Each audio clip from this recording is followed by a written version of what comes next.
जय माता दी प्यारे साथियों। तो साथियों हम बात कर रहे थे विवाह को लेकर, ठीक है, खूबसूरत दाम्पत्य जीवन को लेकर। तो साथियों विवाह खेल तमाशा नहीं कोई, संपूर्णता की ये परिभाषा है और विश्वास समर्पण आधार है इसके, और पवित्र दाम्पत्य जीवन की ये आशा है। तो साथियों यदि आप खूबसूरत दाम्पत्य जीवन अपने जीवन में चाहते हैं तो मेरी यही आपको एक सलाह होगी कि आप जहाँ भी जिस भी रिश्ते में जाए तो साथियों उसकी बुनियाद सच को बनाइए। क्योंकि आप यदि झूठ का फाउंडेशन बनाएंगे तो साथियों बहुत साल भी हो जाएंगे ना, तो एक दो झटके में ही, मतलब कुछ सेकंड में ही वो रिश्ता ढह जाएगा, ठीक है। लेकिन आपका फाउंडेशन सच पर टिका है तो साथियों इसे दुनिया की कोई भी बुराई, कोई भी षड्यंत्र उसे हिला नहीं सकता है, ठीक है।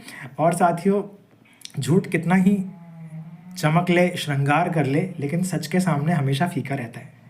सच का साथियों एक एक नूर होता है, वो चमकता है। सच का तेज लाखों करोड़ों की भीड़ में अलग दिखाई देता है, ठीक है। सच से नज़रें मिलाना इतना आसान नहीं होता है, बहुत हिम्मत चाहिए, दिव्यता चाहिए।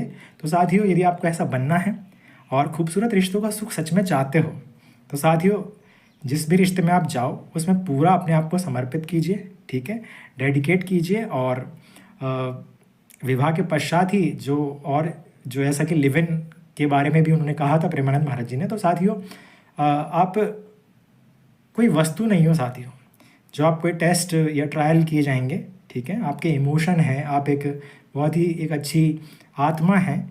तो साथियों मुझे लगता है कि एक समझने के लिए थोड़ा समय काफ़ी होता है, लेकिन जीवन का एक लंबा समय आप इसी चीज़ में दो और फिर उसके बाद आप कहीं और ब्रेकअप करके किसी दूसरी जगह पर आप जाते हैं और ऐसा आप रिपीट करते रहते हैं। तो साथियों आप अपने जीवन का क्या कर रहे हैं, ठीक है, थोड़ा सा इस पर विचार कर सकते हैं। और ईश्वर से हमेशा प्रार्थना कीजिए कि विवाह हो तो बहुत अच्छा जीवन साथी हो जिसके प्रति आप तो पूर्णतः समर्पित होंगे ही, वह भी आपके प्रति समर्पित हो और खूबसूरती से दाम्पत्य जीवन जिया जाए, ठीक है। और साथियों मान लीजिए आप पूरी तरह समर्पित रहते हैं और आपको लगता है कि आपका सामने वाला व्यक्ति स्वीकार ही नहीं कर रहा है या इस तरह की कोई बात हो जाती है कि वो अपनी बात से हट जाए, ठीक है। तो साथियों मैं इतना ही कहूँगा कि सच्चे रिश्तों का रास्ता तो यही है कि आप सच्चाई से समर्पित रहें। बाकी ईश्वर तो साक्षी है साथियों, ठीक है। तो वो आपकी ऊर्जा को, आपके संतोष को जो आप महसूस कर रहे हैं कि आप सच्चे हो, ठीक है, और आपने जो प्रयास किया है, जो समर्पण किया, उसे व्यर्थ नहीं जाने देगा, ठीक है। वो उसी संसार के काम में ले लेगा, बहुत खूबसूरत कामों में, बहुत रचनात्मक कार्यों में और संसार में खुशियाँ फैलाने के कामों में। साथियों आप यदि फूल बांटोगे तो आपके हाथ से खुशबू कौन छीन सकता है, ठीक है। तो ऐसा मत सोचिए, ईश्वर सबसे बड़ा न्याय करने वाला है।